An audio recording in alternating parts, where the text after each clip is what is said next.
Welcome everyone to the Sustainable Living Leadership Program. Today is October 1st and we have our fourth online session in this training course called We Can Do This Together, Engaging My Community. We're very happy that you all are joining us today from all around the world, and we're also happy to have distinguished speakers today and great interaction among the participants. Before we get started, we of course start our meeting with a spiritual opening that our dear friend Irene Woodard will facilitate. Good morning. Thank you. This picture was taken this morning, so it's very fresh. And the poem I'm going to read is called Fortunate Clan. So we're the clan and the trees are the clan. We're all part of this great clan.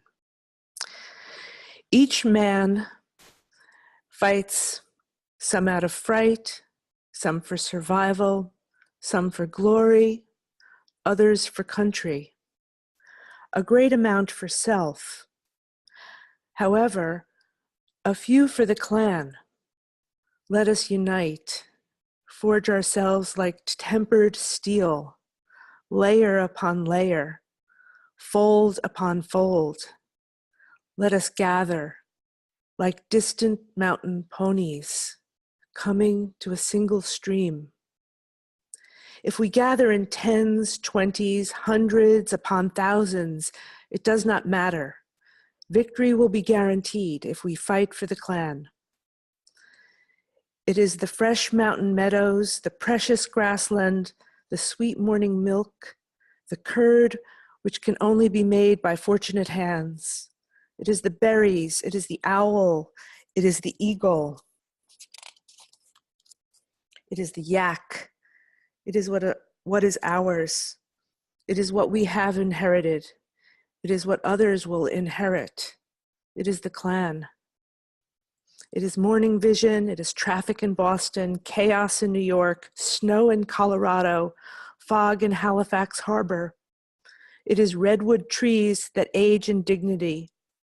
The fight is individual, but if we gather, we will overcome all and be victorious in our humble task. Good morning. Have a good day.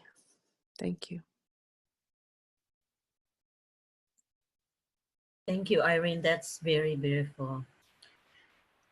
So with that, welcome again to all of you. And as you gather here, this is our fourth meetings, fourth webinar.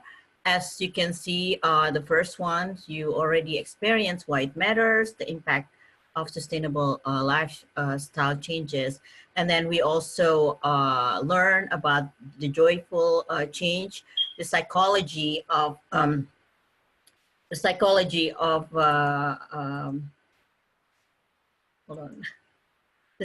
of changing one's behavior. And also, like 2 weeks ago, we talked about the narratives of transformation and how to communicate sustainable living.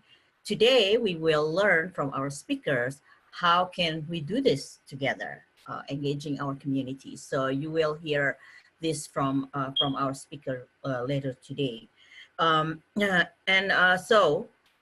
We still have 2 more sessions coming up in the next 2 and 4 weeks. So it's very exciting. So as we know that we already have a lot of people, a lot of communities applying for this week of Living the Change, which will take place on October 7th to 14th. But we understand the time frame is very short. So we are expanding this initiative, this gathering, this celebration to time for Living the Change, which we will extend the celebration until before COP24 in Poland this year, so until December 2nd. So please work and spread this word with your communities also, So we are still opening any registration for the celebration until December 2nd. With that, I will introduce our team for today. So the facilitators for today's webinar will be myself, Nana Furman, and Lori Michaelis. Lori, can you wave to the crowd? I'm not sure if you can see Lori, but he will be on the camera very soon. And we have two distinguished speakers today, Kamran Sezat from Birmingham and Cleona Mueller, who's from the Quakers. And they will share their experience, how they engage with their community. And for any troubleshooting, you can contact Caroline Bader, our Director of Living the Change. With that, maybe I just give a little tips for the technical thing. So we will have a personal reflection very soon, and then also chat box is available for everyone for any question and messages or any feedbacks for the speakers. Please use the chat box, and if you have any technical support, please message to Caroline, not to myself this time, but to Caroline. And we will have breakout in this session as well. So please click that when you have a breakout. And then this session is, as always, being recorded and will be shared to all of you sometimes this week. So with that, I think I would like to invite Lori. So, well, good evening, my time. So this session is about engaging our communities, and our aims today are primarily for you to be inspired and motivated to lead or engage your faith community. That might mean empowering other leaders in your faith community in living the change. And we want to make sure that you know about the Living the Change approach to change, which we've talked about a few times in the past, but I'll talk about it a bit more later in the session, and you'll have an opportunity to talk about it. And we want to make sure you have the necessary tools or know where to get them to start applying it in your faith community. Can I have the next slide? Yeah. So part of our thinking behind this session is, first of all, we're really conscious that in community engagement, in any community, engagement and leadership, we need to be aware that most of the people in our communities already do have some sense of the urgency of climate change and sustainable living. And they also have resistances to making change in their everyday lives. So we're working with people who are already engaged in this or may be resistant to it. And people will need different ways in and different pathways in their engagement if they're going to make progress in sustainable living. So part of our job in leadership or in engaging them is to be sensitive to that and to understand where they are. And we also need to understand our own communities, and our faith communities will have different models of leadership which are normal and appropriate. And then, of course, each of us has different strengths as leaders. We may have particular strengths. I guess we may also have weaknesses, and it's helpful to know about those. And it may sometimes be best to focus on actually stepping back ourselves, maybe empowering others as the leaders in sustainable living. And actually sometimes it can be most effective, and I think George Marshall has talked about this, if the people who are acting as leaders are actually not the usual suspects. So if unexpected people are stepping in as sustainable living leaders.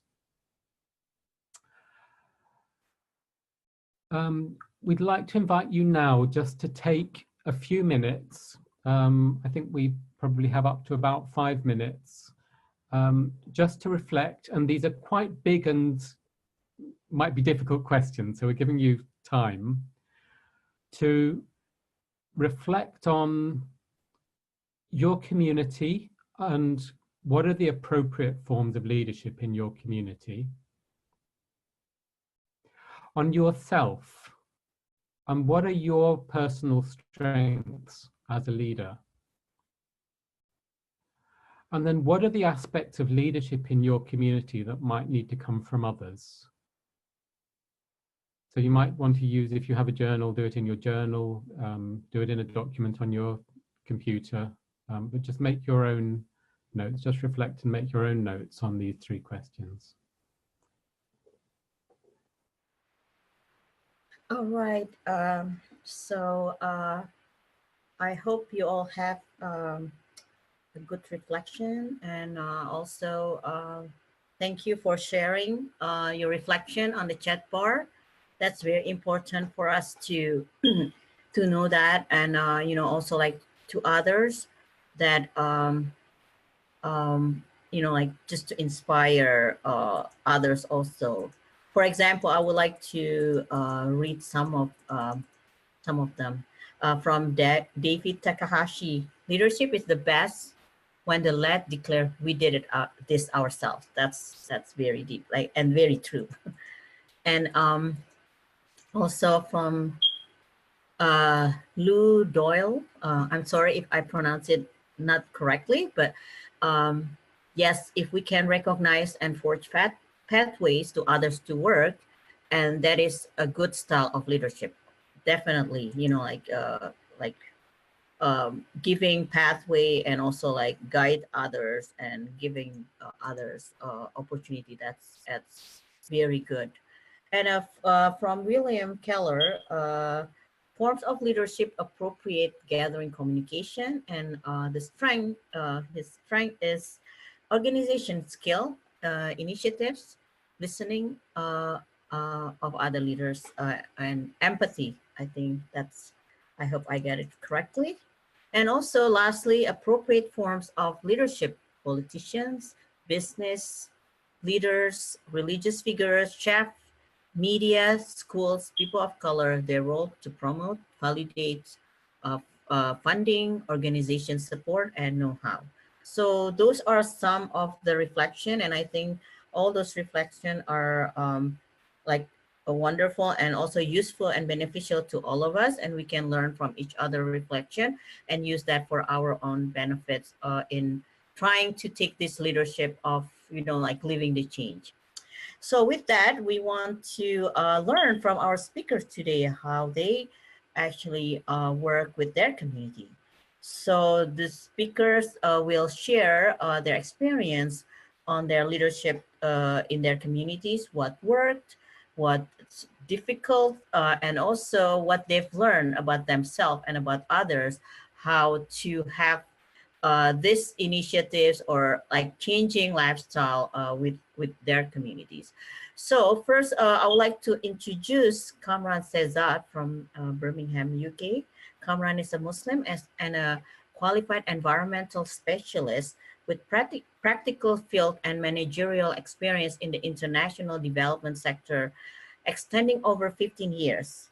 He has experience in leadership engagement involving imams, in discussing sustainability in ways that are based in their language, concern, and values, and how to develop campaigns around religious holidays, such as Green Ramadan, for example. So, and he's will share with us the contribution to living the change engagement with his community. So without further ado, I would like to invite Kamran to share his experience of leadership. Welcome, Kamran. Hey, thank you, Nana. Thank you so much for that introduction.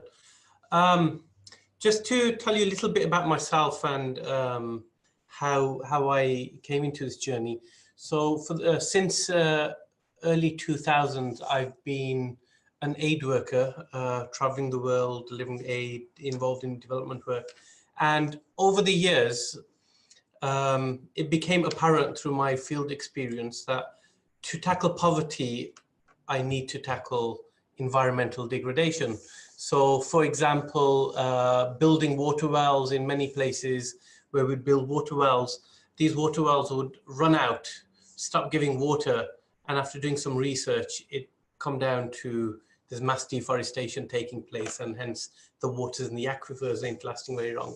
And so, I mean, this is just one example. And so I took time out of work, sabbatical, and started gaining more knowledge, courses, back to university. And so it's a lovely journey I had around learning about environmental sustainability. And then I started implementing that in my work. But back home in the United Kingdom, in Birmingham, I mean, I'm very close to my local mosque. I've been there all my life. And I wanted to implement some of what I've learned in the mosque, get them to convert their energy, get them to start feeding people very differently, the way they do their sermons. And I spoke to some of our imams, and I just found they had no interest in environmental related issues. And it's probably because it's not the issue of the day, or they cannot really make the connection. And I tried very hard to get them involved. And then it was the chairman of the local mosque who I had to sell my soul to. And I said, look, can you please get them all in one room for me, just for a few hours, so I can have a meeting and a discussion with them. So he did, and he brought everyone together. And our imams, especially in Birmingham, and in UK, I suppose globally, not just here, are quite influential. They are change makers. They have the ability to influence people, to do good things. And it was important that, you know, they start talking about the environmental message. And I also wanted to remind the imams about the whole purpose of creation, that they're here, in essence, that if they want to be close to the creator, they need to be close to his creation. So we started off by doing a workshop. Can we have the next slide, please, Caroline? And, you know, in essence, this is the model for our workshop. It's known as the GROW model: goal, reality, options, and way forward. So the goal is, what do we want? So our imams, rather than me giving them a training, we had peer-to-peer training session, or where our imams taught each other on what the Quran teaches about the environment. So for instance, you know, Noah's Ark. Normally the message we take from Noah's Ark is, hey, if you don't believe in God, you know, God will cleanse the earth. But quite often we forget that God asked Noah to take all the animals, because it's the animals, the biodiversity, that will sustain the world. And then suddenly that will trigger another imam to start sharing other verses that he's suddenly starting to make connection with. And then the third imam. So suddenly they started making the connection from the Quran to the environment. And then the second part of the workshop was all about the reality, about what's the problem right now with the environment. And this is quite important, because when we talk about the reality, and I suppose this is a message to all you, talk about what people can picture and what they can relate to. So in Birmingham, if you talk about the oceans being polluted, people here cannot relate to the oceans. We don't live near the ocean.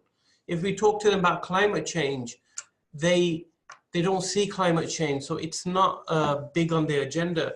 So the majority of items that we spoke was about local food waste. We have a huge takeaway services in our area, the food waste from that, our rivers locally which are being polluted, things that they could see on their regular walks to the mosque or dropping their children off to the school. And then afterwards, we spoke to them about options. So the imams were able to then discuss with each other what are the options that they would like to implement. So start, you know, what can they do in their mosque to introduce environment studies in the syllabus? How can they influence other imams to talk about these issues? How can they take what community initiatives can they get people involved in, and also how can they green up their mosque. And then the way forward was, okay, now we've discussed what can we do, and the way forward is what will we do. So it ended with pledges. So the whole, you know, the workshop was very self-teaching. We use the word empowering, like a cliche, we use it quite often, but here they did genuinely teach each other, and we found that it was a lot more useful. So it went from learning about what they want to achieve, what are the problems, what can they do, and what will they do. And I'm going to play a very short video about what we've achieved as a result. So if we can play the video, Caroline. 2 years later, that's come about from us training the imams and how they have had an impact on other people around on their congregation.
It's a very inspirational set of collage of pictures of how community members have taken on environmental initiatives using the mosque. So that a plastic-free iftar, green energy, there was community cleanups, there was all sorts of various, which led to the mosque winning the best green initiative for a mosque, which is very unheard of for a mosque, especially in the UK. So it's not just the imams who were impacted that then, because they were the community change makers. When community members see them talk about it, that immediately allows them to, community members to come forward and have the confidence to get involved in more initiatives. What works best in the community, I think creating role models is important. People who show the way and not just say the way. And quite often people are not always aware of what's happening with environmental degradation. And they don't like it when us as environmental leaders are very patronizing and condescending that you must do this and you must do that. It's very important that when we try to enforce change, ask people to do things that are within their limits and things that they can do, and allow them to make a change over time, further and further in their own time. And also, if for the leaders amongst you, don't always feel that you have to change everybody. I mean, quite often I even hear from the faith leaders in my mosque that, oh, not everybody listens, not everybody's interested. And personally, I think that's fine. Maybe just focus on a few people who you can influence within your congregation. If not, then at least within your family. Start small and slowly start that movement, because that's how it's happened in our mosque, where it started with just a few people, and now others are starting to take it up. And have tolerance of others, people who don't change. And I think the biggest difficulty or the biggest challenge is patience.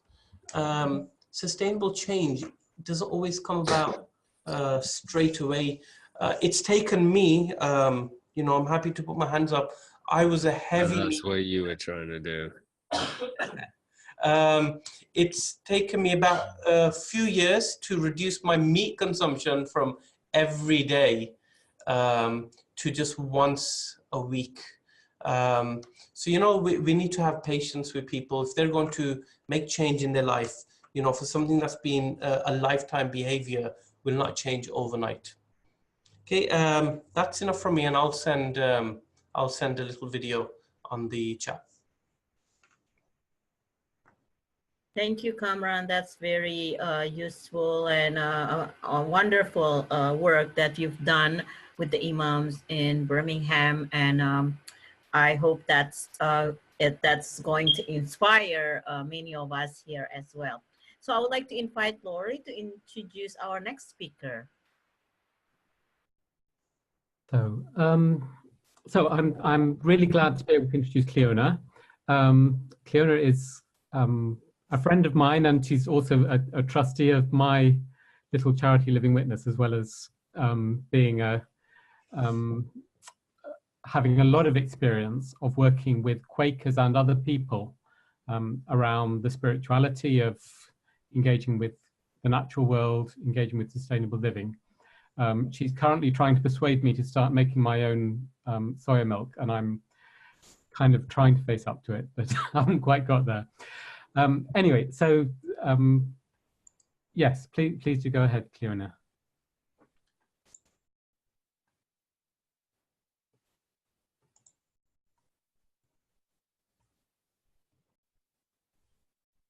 Cleona, you? Sorry about that, everybody. Thank you, Laurie, for the introduction. If you just bring up the questions there, Laurie, so people can see the range of questions that I was asked to address and what I say today. Laurie mentioned the fact that I have a background in an eco-village community and the creation of one, and I also work in other settings. I work within spiritual activism, and I work as a retreat and workshop leader on spiritual ecology and on sustainable lifestyle themes, mostly with people of faith. And it's this third area that I've chosen to draw some learning from for you today. So I'm going to be talking about one specific part of my experience and my perspective on that. And probably to say why I felt moved to spend so much of my time on this, working with people of faith, it's fair to say that it is because at root I see this as a spiritual crisis. If we could have that, Laurie. Laurie. And on. Carolina's doing the slides. Oh, Carolina, sorry. Carolina, the next one. A spiritual crisis. That's enough for now. That's enough for now. And this is really important point that I want to make, because of course the next point, Carolina. It's odd not doing your old slides, everybody. We know this every day as an ecological and humanitarian crisis, and it calls from us as people of faith for moral and ethical responses. And I think this is the relationship we have at the moment. And those moral and ethical responses are asking of us no more than a profound transformation of all aspects of our lifestyles. That's for those of us who live in the wealthy world. So that is that's grandiose enough on its own to think about. But I think what I've come to understand is that unless we understand what's running beneath that, we don't stand a chance of addressing those crises. And what the spiritual crisis that runs beneath us, I think, is that of how much of the human community is really captured by the delusion that we're separate from the rest of life, that we are better than the rest of life, that we are entitled to use the great teeming life forms on this planet as our resources to make us healthy, happy, wealthy, etc. We are captured by the myth of progress. We are captured by the myth that materialism will make us happy. So that this is the spiritual crisis. This is the great kind of lie that we are living, and we are swimming around in it so much that we don't see it. So I think for me then the task becomes a slightly different one. It is not only talking about and addressing the ecological and humanitarian issues, which of course we absolutely have to vitally, but we need to start with some sense of recovery of a sense of the sacred. The next one, Carolina, please. And a recovery of right relationship with the web of life as a primary sacred duty. So for me, the learning I have received over the last 10 years of this kind of work is that unless we dig really deeply underneath, then all of the measures we put in place won't stick. Finally, the next one, please, Carolina. And this is really the idea of moving from a utilitarian ecology, a utilitarian view of the ecological crisis, to a more reverential one. And this, of course, fits really well with us as people of faith, which is why that's the grouping that I feel I've been working most with. Can we move on, please? So, of course, the journey is an enormous one, from being asleep to being awake. That takes us through emotional, psychological, and spiritual transformations within. Remember, the people I'm working with in my workshops are themselves kind of stepping forward within their communities to be leaders. They're coming along really for inspiration, for ideas. And so what feels really important for me is that we understand this is the nature of the transformation that we're looking at. It's an emotional one, it's a psychological one, and it's a spiritual one. And I think that where I felt myself most guided and supported in understanding this was by the work of Joanna Macy, who is an engaged Buddhist, a teacher, a writer, a social activist, a woman very grounded in practical action at the community level. And she helped me to understand that information is not enough. If information were enough, we would be well on the way. Information is not enough. Some major shift of the heart and the soul needs to happen for us, the human community, to be able to rise to this moment. And the next one, Carolina, please. And Joanna Macy's work takes us through a certain cycle of action. So instead of starting with the action, which is going forth, which is our modern way is, so what will we do now then? Joanna Macy takes us right back to begin to understand our relationship with the rest of life.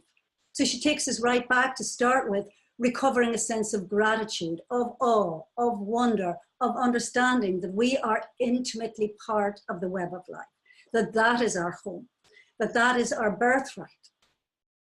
And having a sense of that, having a sense of gratitude and love, she takes us through the next stage, which is to honor the pain of the world. So to honor our pain.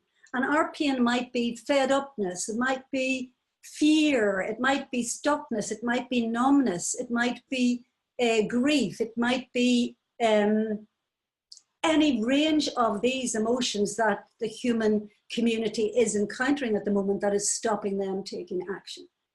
So she encourages us to really face that, to really look at that. And because we come at this from a place of love and understanding that we are part of it all, we begin to be able to bring into that part of the process some compassion and love, not only for the rest of life, but for the human community, and some kind of understanding of how we got ourselves here in the first place. So gathered and empowered by that, she says we are able then to move into seeing the world differently. First of all, that means understanding our story. How could we have got ourselves in such a state? How could an intelligent species have done this? And this thing of understanding our story, how we got here, is part of being able to see beyond it. And so we see with new eyes, we see how we got in a state like this, and we see where already in the world there are all kinds of magnificent things beginning to happen, both large and small, and we've just heard about some of them from Birmingham, but we feel nourished by that. And it's only when we feel nourished by that, that we are able to start planning together for a future and for the way of going forward. So Joanna Macy's process is a really profound one that gets deeply into the spiritual nature of the crisis and takes us through a psychological and emotional kind of experience that also helps us to see that we are part of the solution to all of this, so that the creation of a new world is still underway. So if we could move on from that. So this is the kind of process that, you know, if I'm working with a group on food justice issues, if I am working with a group on looking at how they work in a more neighbourly and sharing way in their neighbourhoods, I start with the big story of gratitude, of the pain, of the human story of how we got here before I move into the action. So I've kind of really learned that for this to go deep enough, to go deeply enough, we need to do that. So in this work, looking back on it, I think, what are the leadership roles that I have been called on or learned to play? And one of them is this making sense of the human story, how we got here ourselves, and that this is an old story. And the story is still unfolding. It isn't over. So it's not finished yet. Remember, it's 13.7 billion year story, the evolution of the universe. So we've been told we need to be patient. We need to be patient. And the human tale of destruction is a small blink in that story. It is still unfolding, and we are co-creators of a new world.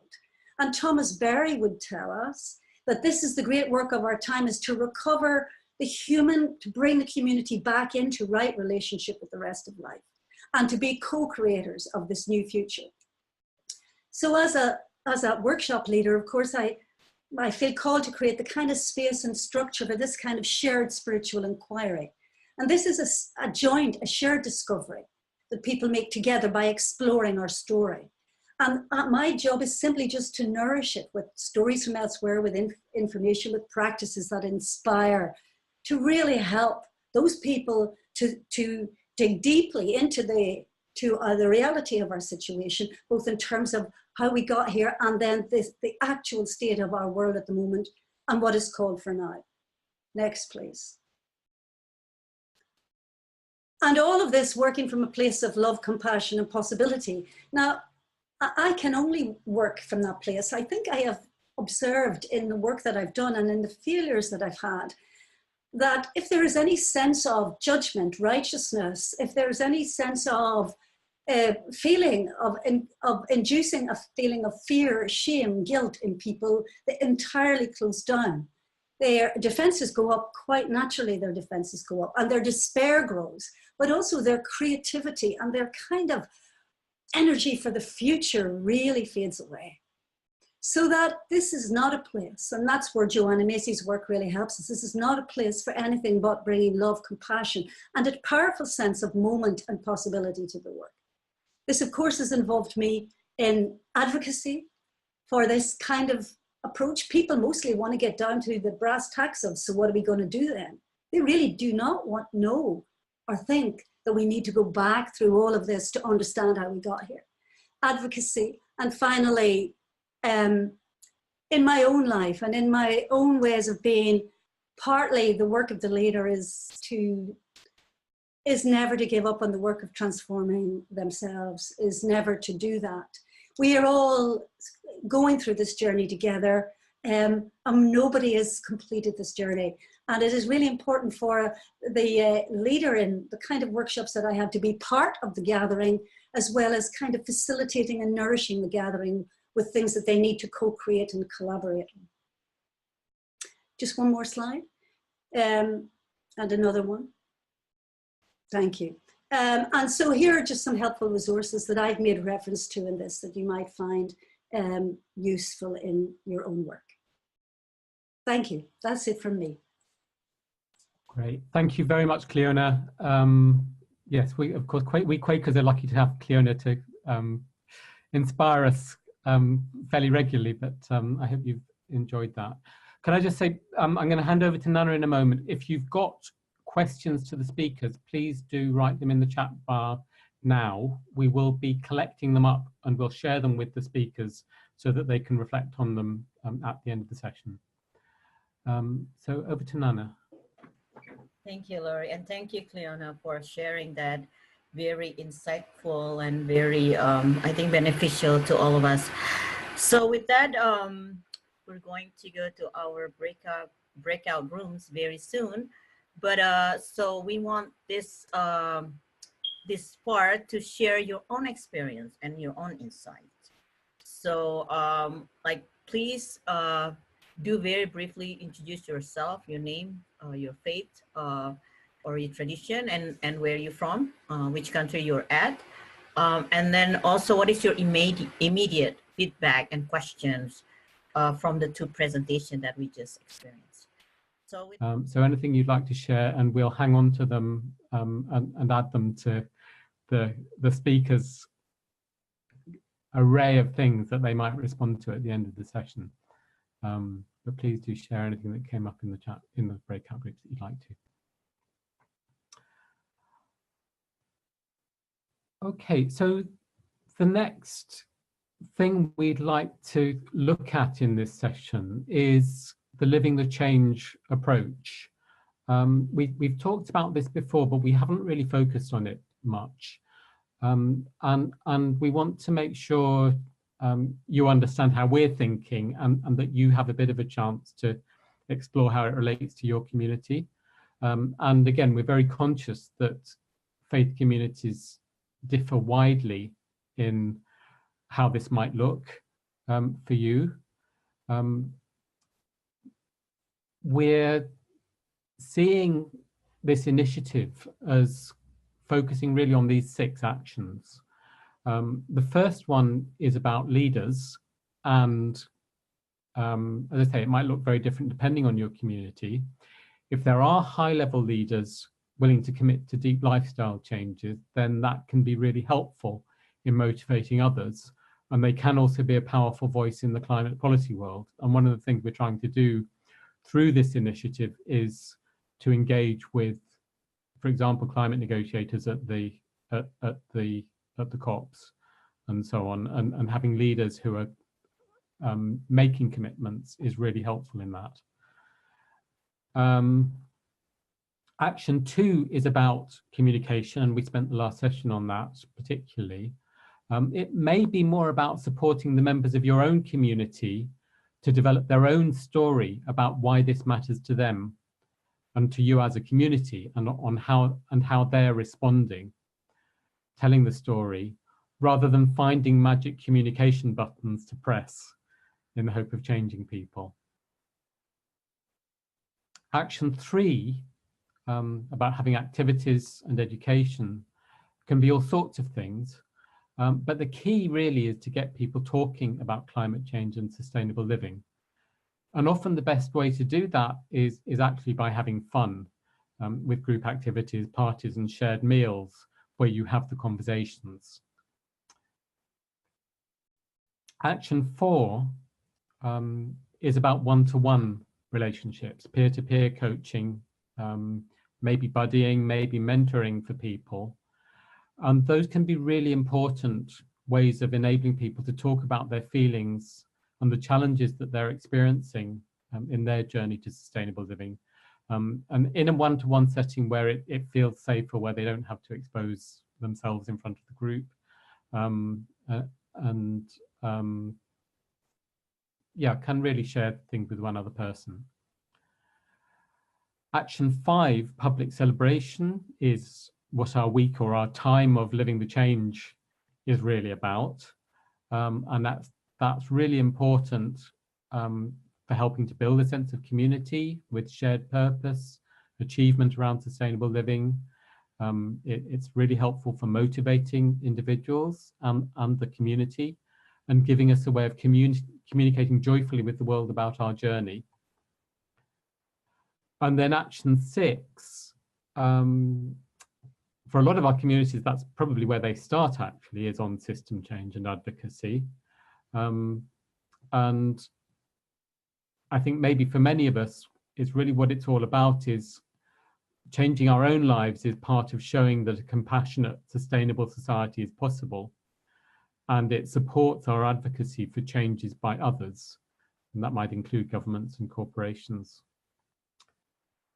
So that's how we're thinking about change and the different actions. Carolina, can I have the next slide?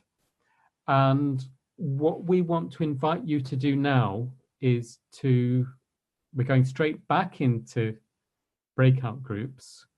And we want to ask you to reflect on these 6 points in the approach. Actually, I'm just thinking, Carolina, I'm just wondering whether we should make sure we've shared it so that people have got it in a Google Doc or something. We have not shared it, but I've shared it in an email to you. So the information email about this session included the approach to change, the 6 actions. Okay, that may be the best place to reference it. So just thinking about those 6 actions, do you have examples in your communities where you're already using them or elements of them? And I'm sure you will have examples in one way or another where you're already using them. And then secondly, what are our next steps in applying the approach to change?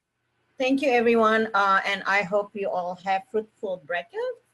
So I would like to invite like a few of you, probably 2-3 people, to share. And very brief, when I said very brief, it really means very brief, because we have time limited here. So anyone would like to share with the group, then you have to unmute yourself to do that. Anybody would like to share with the groups? This is Bonnie.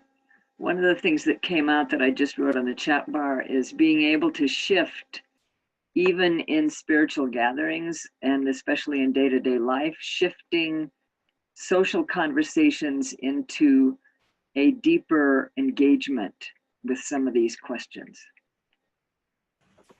Thank you, Bonnie. And anyone else?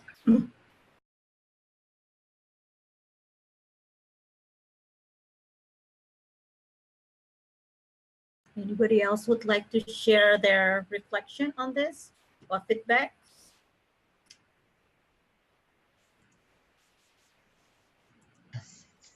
Hello, I'm Mary Rose from New Zealand. And one of the things that came out for me was the importance of finding stories that touch people's hearts and awareness, and of treasuring those stories and making them come alive. So that's something I'm taking. Thank you, Mary Rose. Can we just make a big shout out for our participants from New Zealand? I guess it's yes. early morning. Can we just all raise our hands to them? That's really great. So thank you. Thank wow, you. That must be like very early. All right, one more feedback. I would like to invite any last chance. Anybody would like to share their thought or their reflection on this? Yeah, quickly. Hi, this is Gary Harris. One of my reflections is that before you even get into this 6-step process, man, you really have to create a movement for change within the particular body, whether it be a community or neighborhood or even the congregation, and really have to create that momentum first, or that underlying grassroots movement to move the needle in the direction that you want to. And that's hard work, even before you get into the process. Those are where the hard conversations take place. That's where the social media takes place, and all the run-up events, if you would. Getting folks excited, getting folks engaged, creating a critical mass of folks who believe in this change. So creating and sustaining that movement change is essentially critical prior to moving into the formalized 6-step process. Thank you, Gary. That's very useful, I think, for all of us. So with that, I would like to invite our speakers to give their final thoughts on this webinar. So I would like to please invite Cleona first. Thank you, Nana. Yeah, I do have something that I'd really like to say in closing to all of this. Thank you, first of all, for having me with you. It's been really fascinating, and it's really given me great food for thought. But I do want to leave with just one thing, and that is, and it may relate a little bit to your 6 points, point number 2, perhaps, and that is that I think what I think we often are overlooking just at the moment is that this crisis is a moment of unprecedented opportunity for the human community and all of life on Earth. You know, humans are waking up. All over the world, amazingly inspiring projects are happening. It is that idea of the Earth's immune system has come to life, and it's taking the form of a human. And they are doing these inspiring things. And it was it Mary Rose from New Zealand said, we need to gather the stories. I absolutely am a person who thinks we need to gather those stories. And when we share those stories, what we get is a shift from we've got a big problem to we want this different world. This looks better than the world we've got now. And so you get a whole different forward movement of energy in that. So I want to speak up again for the stories and for that shift in our human heart. It gives people hope, but it also just gives people good ideas. It gives them ideas that they can replicate in their community. And that leads into the whole thing of celebration and joy and seeing the possibility for that in the moment. And I suppose that seeing with new eyes idea that I put to you is seeing this moment differently and speaking of it differently also opens up new energies and new possibilities. I think that's the last thought from me. Thank you. Thank you, Cleona, and I'm sure that's we'll take note on that. And I would like to invite Kamran to give your closing message.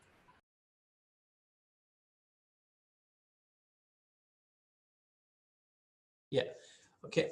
I want to start off with a saying in the Islamic tradition that if the day of resurrection is upon you tomorrow and you have a sapling or a seed in your hand, then regardless of what's happening the following day, you still plant it. And the message from that is that no matter how bad things seem to be, no matter what people out there say, the leadership in you should be allowing yourself to even do the smallest of things, because even the smallest of actions have huge positive impacts. Everyone getting together today, taking a couple of hours of your time, will have huge impacts on the environment, on our children in the future. So my leadership message to you all is that no matter what you decide to do, be brave, be courageous, and no matter how big, how small it is, just decide to do it and you'll make a difference.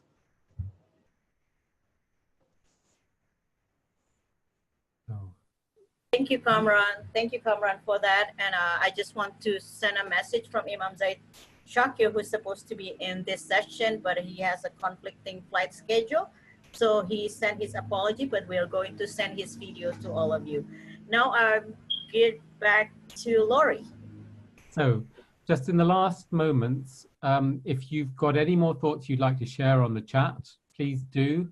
Carolina has also put a note in the chat about the stories of change. So we're trying to collect your stories of change, and please do submit them on the website. And there's a link in the chat. And also, as usual, if you've got more reflections on the session, please do make use of the Google group. I think over to you, Carolina. Well, that's me, I think, yes. So we're almost at the end of our training course, actually. So we will have one more last session, which is in 3 weeks from now. You'll see, we'll see the difference. So not in 2 weeks, but in 3 weeks from now. That is because in between, we know that many of you are active in organizing an event of Living the Change. And some of you, those who are not doing it next week between 7 and 14 will hopefully use the time for Living the Change to gather people and to apply what you've learned in this course and to test some things and to invite them into sustainable living as people of faith. We will meet again in 3 weeks from now for our last session. That is the evaluation and certification ceremony. So that's an important moment where we want to hear your feedback on how you liked the training, what have you learned, how did it work out with your community, and we'll also give you a certificate for well, joining all these sessions and contributing so greatly. So that will be in 3 weeks from now, and we invite you to all that. Also, I will follow up by email again, sending you the recorded session and the presentation and the summary of the chat bar. So you should be able to get all this within the next days. And now I'm handing over to our wonderful Irene. Thank you. So if you look carefully at this slide, it says, be grateful to everyone. And I'd like to thank Cameron for saying to do the small thing. Someone at our retreat center wrote this in chalk on the pathway to the driveway leading out. And it was a small little gesture that had large effect, I would say. And it's one of Atisha's slogans, a Buddhist teacher's slogans. There's 59 slogans, and this is one of them. Be grateful to everyone. And I just wanted to read 2 lines of a very special poem to you all. In the garden of gentle sanity, may you be bombarded by coconuts of wakefulness. Again, in the garden of gentle sanity, may you be bombarded by coconuts of wakefulness. So all of us, let us bombard ourselves and others with wakefulness. Be grateful to everyone. Thank you. Have a great October.